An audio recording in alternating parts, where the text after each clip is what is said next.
Say hi. What does the chicken say? What flavor is it? Chocolate?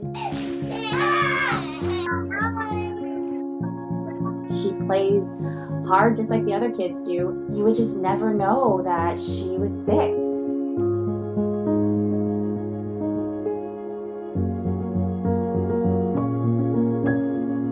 When I found out that I was pregnant, the first thing I thought of, how can I surprise Mark with this? When we found out it was gonna be a girl, that changed everything too. I was really excited. I was like, we're having one more, yes.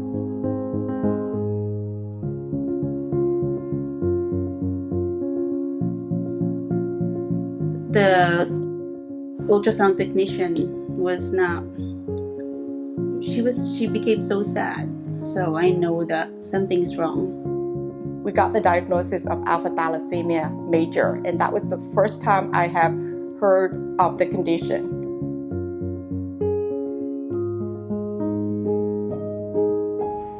Our thought, of course, was babies don't survive with this diagnosis, with this disorder. That's the information that we got from the doctors, because that's pretty much the information they have.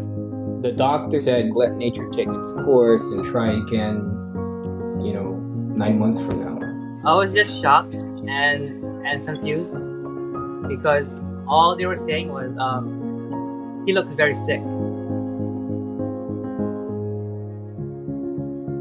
They said if she gets delivered, she might only survive for a few hours. The engineer in me kicked in, see what treatments are being investigated for alpha-tau. And I only found 4 alpha-tau experts in the US, and Dr. Vichinsky was the only one on the West Coast.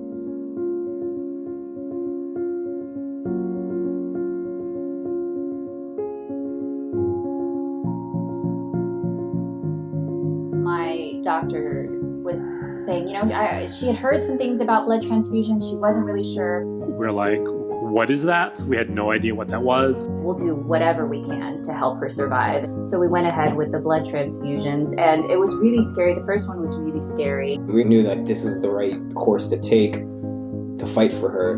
There was just so many levels of doctors and specialists that I met with, and nobody before had told us that. When we delivered her and she took that first cry, I think both of us kind of looked at each other like, oh my God, she's here and she's breathing on her own.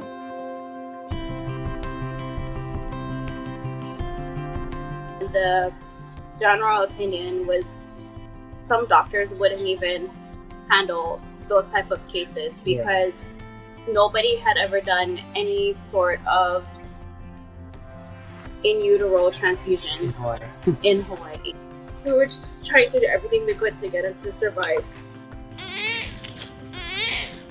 Just hearing him cry, it was like everything. He's here. Everything. This is the miracle baby. His name is Caleb. First son in Hawaii to have the in utero transfusion. After getting the intra-uterine transfusion, a couple times we were told that his high drops were gone. He was no longer having fluid in his heart and his abdomen.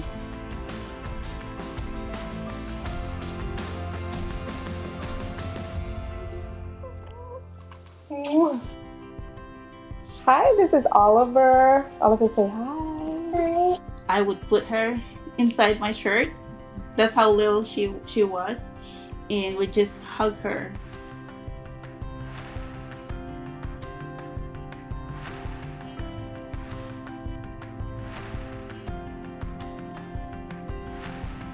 Even before Samantha was delivered, we were really set on trying the bone marrow transplant option. He told us the risks. The baby may not make it.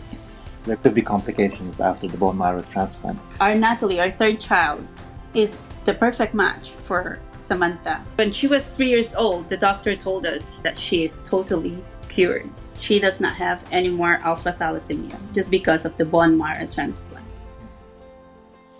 A local doctor told us about a trial that was happening at UCSF, transplanting stem cells in utero.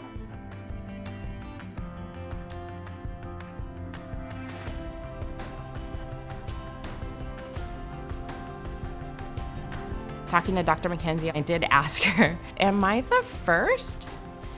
And she goes, yeah, technically you're for alpha thalassemia, you are. And I'm like,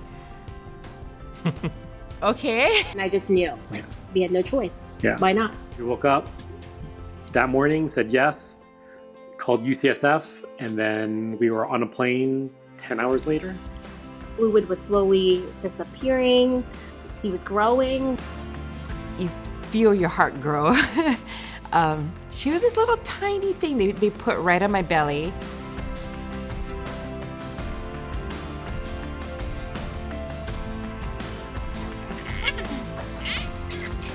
It was amazing, and he was just the cutest thing I've ever seen. To finally hold my son in my arms, it's such a great joy.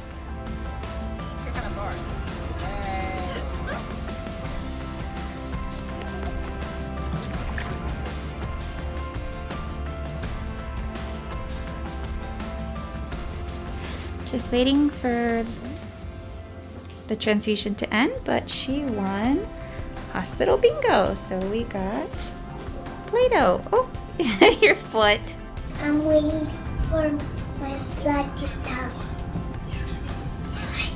We are in the hospital twice a month for blood draws and transfusions. He might be crying during a transfusion or during a blood draw. When he's done, he says bye to the nurses, blows them a kiss, and says, see you later. So he's just awesome. But then outside of that, it's almost as if he doesn't have alpha thalassemia. And honestly, like, sometimes I forget it. He can have this normal life and that these transfusions are working. It is by far not a death sentence. It'll be tough. I mean, it'll be a long road, and people should know what's ahead of them, but they should also know that your kid could thrive. Medicine is always advancing, so you never know what's around the corner. Who knows what they're going to come up with in Milo's life.